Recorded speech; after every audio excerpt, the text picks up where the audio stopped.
我是女人香臭豆腐的店长哈，我叫丽丽，他们都叫我丽丽姐哦。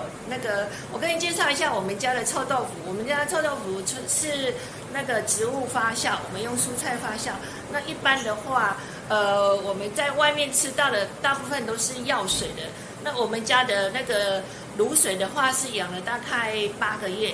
，8到10个月，然后它会像那个红酒一样越来越醇厚，那味道会越来越香。那我们的臭豆腐的话是泡在我们天然发酵的卤水里面，要泡3天3夜，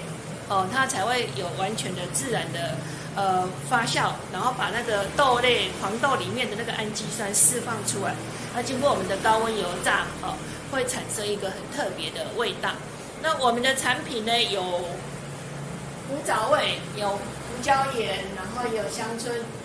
那古早味的话，我们是用我们的，因为我们的臭豆腐是天然发酵，所以它吃起来的话，它的口感会很扎实，就像你外面吃到的那个油豆腐那种的扎实感，比较绵密哈。那经过了油炸以后，它会有那个老皮嫩肉的感觉，里面是嫩的，然后外面会比较酥脆。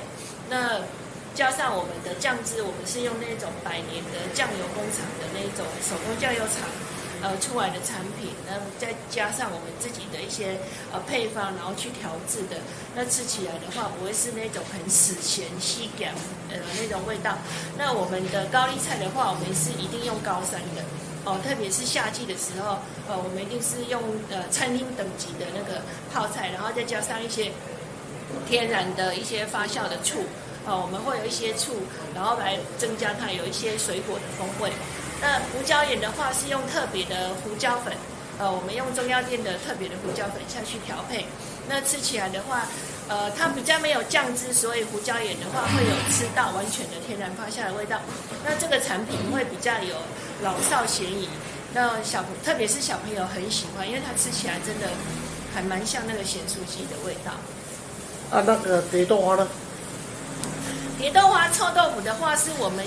其实一开始我们的概念是用那个染色的概念。那因为经过了3天以后浸泡完全发酵，然后把它捞到我们的那个蝶豆花水里面的话，去染色的话，那到6到8个小时，它的颜色是最漂亮的。所以我们会在6到8个小时以后定色。